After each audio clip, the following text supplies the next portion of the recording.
There is the popular saying that COVID-19 infection is not a death sentence. This has been proved by the number of people who have recovered from the infection. The critical question is, how do we manage a patient who has just recovered from infection in the workplace, among members of the family, and in the neighborhood? Did I hear you say stigmatization? How can a patient who has recovered be prevented from falling into depression? Is there anything like relapse? These and more questions will be entertained on Panorama from NTA Port Harcourt Network Center. I am Dibabari Siedoma Weke. Welcome to the Garden City.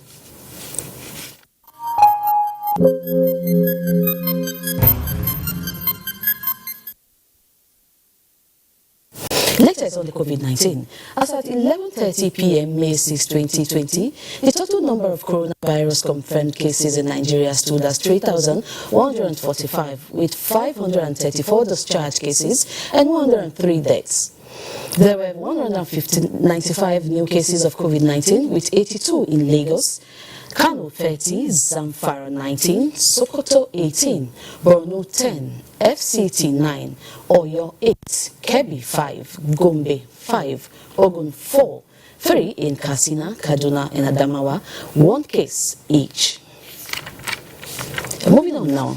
The Presidential Task Force on COVID-19 have extended the ban on all domestic and international flights for the next 4 weeks, despite the relaxation of lockdown. Secretary to the Federal Government, Boss Mustafa, at a daily briefing in Abuja, expressed concern over the disregard of guidelines by Nigerians. Mitaire Ikpe reports. After Nigeria's COVID-19 index case was discovered, and despite 5 weeks of lockdown, the PTF says Nigerians still think COVID-19 is a joke. Early assessment of the ease of lockdown phase indicate that Nigerians are yet to come to terms with the deadliness and the virulent nature of the COVID-19. Some of these areas of worries include increased level of interstate movements, unhygienic and ill-advised use and sharing of masks, especially multiple fittings before buying from the vendors. I want to reiterate the fact that our individual and collective safety is in our hands. We are clearly in community transmission phase, where much now depends on individual and collective behavior. While calling for increased enforcement of the guidelines by the security agencies, the PTF extended the ban on all domestic and international flights. Based on the evidence of experts, the ban on all flights will be extended for an additional 4 weeks. We will not be able to just open up after closing for several weeks. Following reports that security personnel are denying journalists movement during curfew, this clarification was given. Of course, journalists are exempted. I'm surprised that you're having issues. Anybody with a valid identification as a journalist is allowed to move about unmolested. Other ministers gave sectoral updates. There's another flight that we had arranged for Friday, British Airways from the UK. The National Social Register, with the accelerated registration and rapid expansion, the register has now grown to 3.1 million. The Presidential Task Force has appealed to banks to address all issues relating to difficulty in using their online platforms, especially revalidation of expired ATM cards of Nigerians. In Abuja, Mitaire Ikpe, NTA News. Containing the spread of COVID-19 and managing those infected requires partnership with the public and private sectors.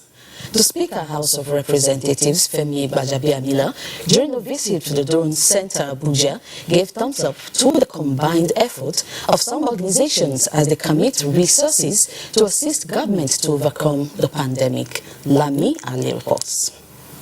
This here is the Dome, a popular event center in the heart of Abuja, now converted to an isolation and treatment center for COVID-19.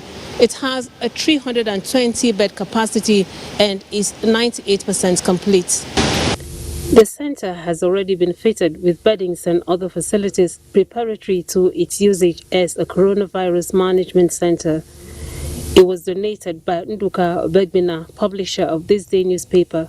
The China Civil Engineering Construction Corporation Nigeria is carrying out the civil works required at no cost, while the project is jointly handled with the Sahara Foundation. I must commend every player. This is not, there can't be any corporate social responsibility beyond this. And you have three groups of people who have deployed the use of their corporate social responsibility into the establishment of this place. There's also an arrangement to give the health workers hotel around here where they can go when they leave rather than go home to mix and mingle with their family members. It's a task for all Nigerians to ensure that this virus is defeated. I want to say thank you to Nigeria as a whole for allowing us to serve. May none of us ever have to use this place, but if we ever need to use it, I think like the Duke has said, it is available. This center will go a long way in further ramping up federal government's response in tackling the pandemic. Lami Ali, NTA News. Since the outbreak of coronavirus, which has also gripped the Nigerian nation, efforts have been strengthened to flatten the curve of the virus. This is just as impressive recoveries from COVID-19 have also been recorded. However, one issue that remains a great concern to the relevant authorities is stigmatization of some COVID-19 survivors.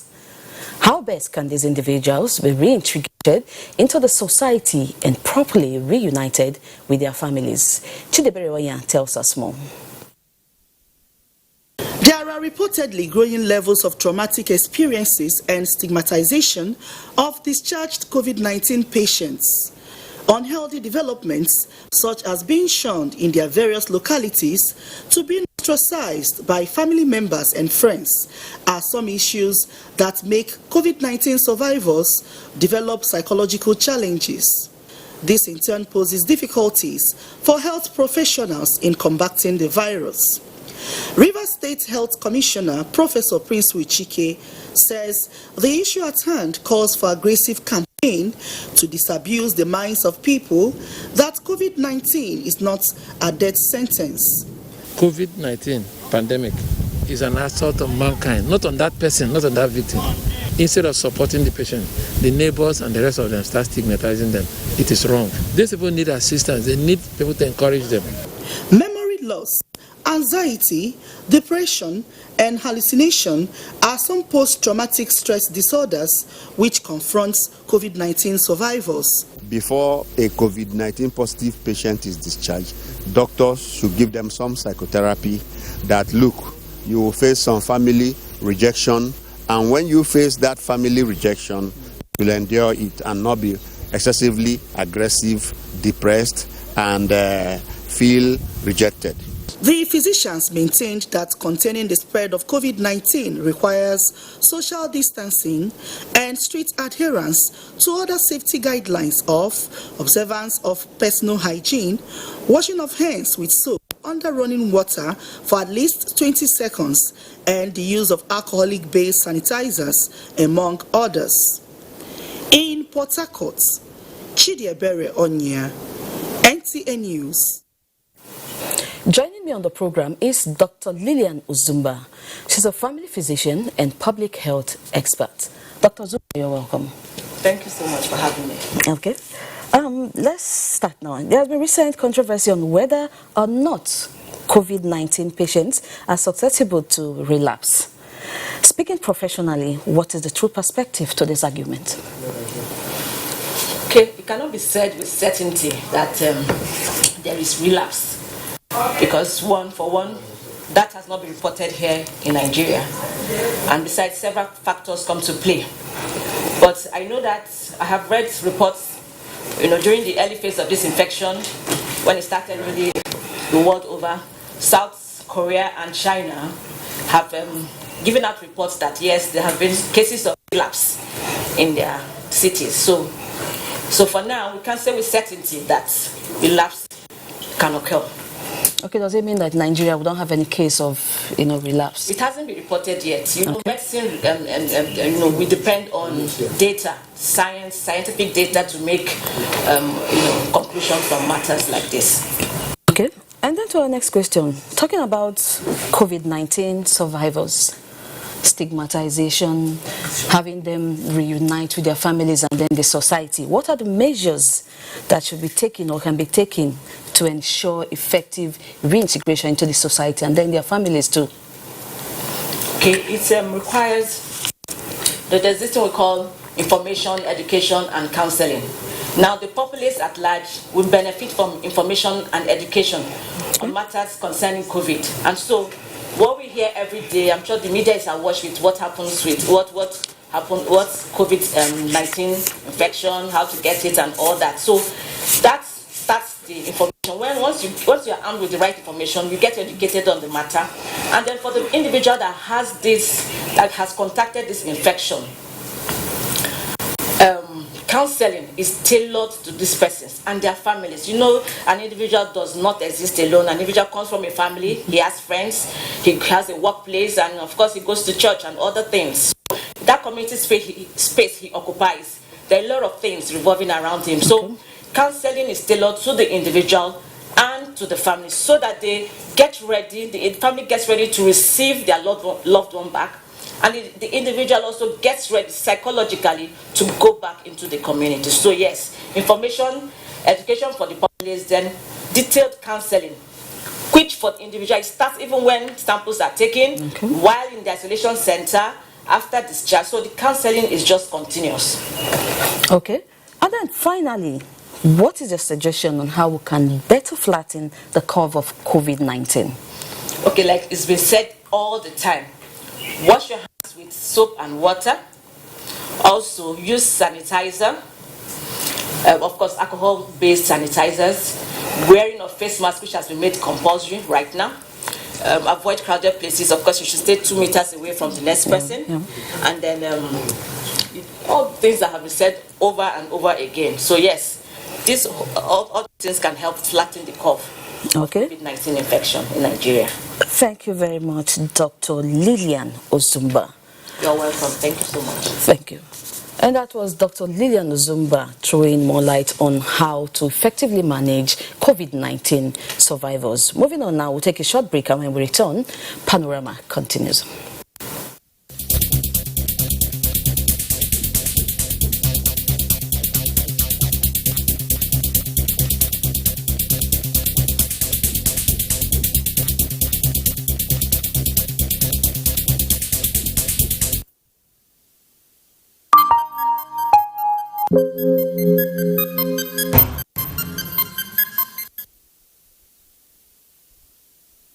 Welcome back.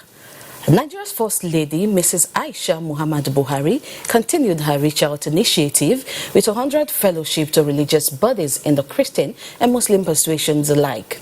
Monso Denti Ati reports that Mrs. Buhari made her donation for onward transmission to the most vulnerable. In ensuring that the weak and needy are fully captured, the First Lady is relying on the men and women of faith to identify the most vulnerable amongst them to receive some relief. First, it was the representatives of the Christian Association of Nigeria and the Catholic community who were presented with assorted bags of food items by the Senior Special Assistant to the President on Women Affairs and Administration, Office of the First Lady, Dr. Hajo Sani, on behalf of Mrs. Aisha Buhari. For those well-to-do Nigerians, it is now time to reach out to the poor. A lot of people are suffering and they need our help. Little by little, if we get all these things together, we can reach out to those who really need it. We reach out to the needy in the society because this item is meant for them, the masses, and especially our mothers, the children, the men, everybody will benefit from it. Then came leaders of the Muslim society to receive and further distribute to the less privileged in their groups. This is a very good kind gesture, most especially at this crucial period when people are in need of this assistance. You know, in the month of Ramadan, there are a lot of things that when we do it to people, they'll be very happy. This one is going to be a long way in our lives. We cannot forget this gesture. We presented to them all the food items that Her Excellency had donated to them to be shared among their members, at least to support them out of this critical period as her contribution towards the fight against COVID-19. The wife of the president cautioned that the food items received are to be given to the most needy in the Christian and Muslim circles, as identified by their leaders. Momso Damien Ati, NTA News. So Ati for that report. The federal government have approved a 2-month license fee waiver for terrestrial broadcast stations in the country. The Information and Culture Minister Lai Mohammed announced this at a meeting with members of Broadcasting Organization of Nigeria in Abuja. Anthony Folsen reports. The waiver, as approved by the federal government, the Information and Culture Minister said, is part of initiatives to serve as palliatives to cushion the effects of the hardship board members are going through in the face of the current pandemic. I make bold to say that while board members have been hit very hard by the effects of the current pandemic, they are not alone. In fact, the entire creative industry, which also covers the broadcast industry, has been affected by the pandemic and has inflicted extensive damage on the economy of nations across the world. To this end, the minister explained that a committee has been set up to look into the situation and advise government appropriately on the best way to mitigate the effects of the pandemic on the industry. Therefore, there's no doubt that we need a collective and government-supported approach in dealing with immediate short and long-term palliative and initiatives for the industry in order to mitigate the effect of the pandemic on the sector. Vice Chairman Broadcasting Organizations of Nigeria, Godfrey Ohuabunwa, explained that the impact of COVID-19 pandemic has greatly affected the economy and way of life, creating platforms for nations to review their survival strategies. While we appreciate the efforts of government in tackling the pandemic, we urge for government intervention so as to save the sector from imminent collapse arising from declining revenue. Bond, however, used the opportunity to commend the Nigerian Center for Disease Control and all frontline workers in the fight against the pandemic. In Abuja, Anthony Folsen, NTA News. Disinfection of public places, the Federal Ministry of Environment has issued certification of decontamination to some ministries and agencies of government, as well as private organizations in the Federal Capital Territory. Onege Fineface reports that the certification requires sustenance of health, social distancing, and other protocols to prevent contamination of certified locations. COVID-19 has no cure, but the virus can be prevented. To keep the virus away, the federal government flagged off the contamination of public places in April 2020. Over 200 high-risk areas, including work environments, markets, water parks, and roads, were disinfected. The Nigerian Television Authority, NTA headquarters, is among agencies covered in the first phase of the exercise, and one of several public and private organizations receiving certificates of decontamination from the Ministry of Environment. They have to continue to observe all these measures the washing of hands, the social distancing, and everything else, and keeping track of people that will be visiting that premises, and also keeping track of anybody that may exhibit symptoms of COVID-19 within that premises. Certification by the ministry also comes with additional responsibility to maintain preventive protocols to forestall COVID-19 infections in affected premises. COVID-19 has no cure.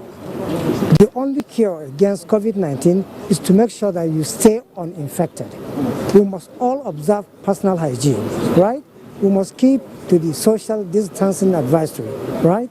We must avoid crowded environments. It is the responsibility of each and every single Nigerian to make sure that the war against COVID-19 is successfully executed.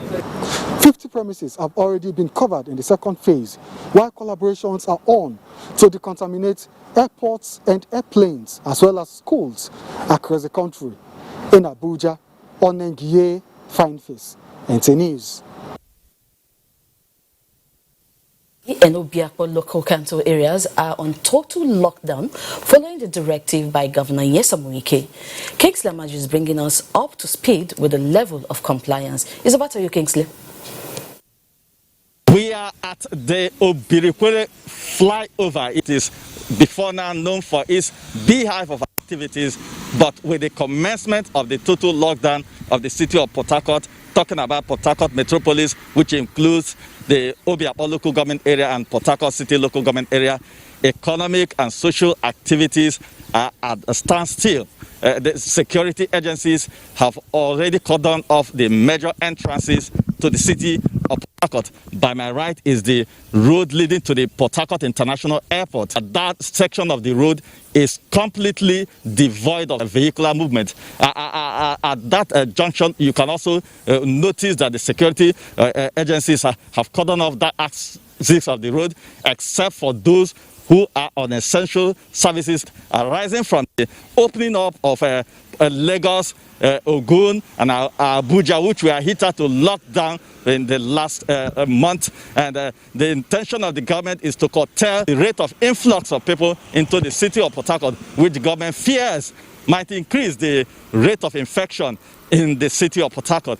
We had also gone to other parts of the city of Port Harcourt. The same scenario is what we witnessed in parts of Port Harcourt, where activities have already been put on hold.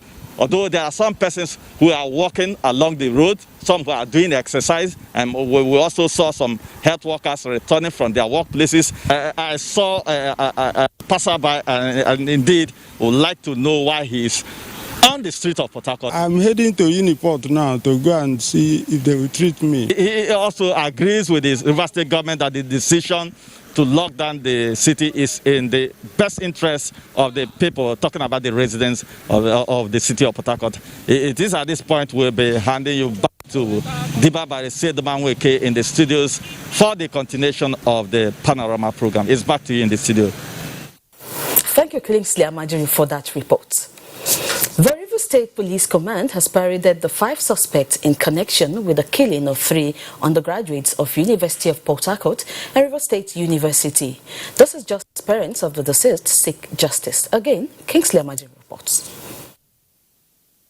The 3 victims, Nelson Nwafo, Fortune Obambe, and Joy Adoki, were allegedly kidnapped and subsequently killed by their abductors. The arrest of the first suspect led to the recovery of the deceased from a shallow grave at a forest in Eleme.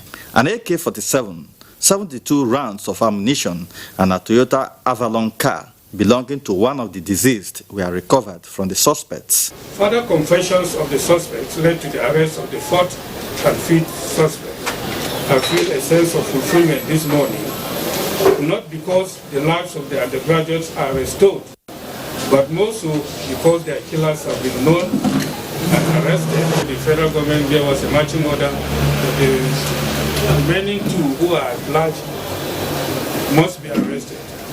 This we've done. Parents of the deceased who were at the venue of the news briefing called for justice. My son is a good boy, but he was unfortunately said that he followed a friend, Nancy, But today now, I could not be able to see my son again. And I'm begging Nigerians and the government of Rivers State, no matter the amount of money that I see today, that will recover my son. That is the only son I have. The State Police Commissioner reassured residents of the command zero tolerance to crime in Port Harcourt. Kingsley Amajiri, NTA News. And that's our contribution on Panorama from NTA Port Harcourt Network Center. Thank you for watching. Bye for now.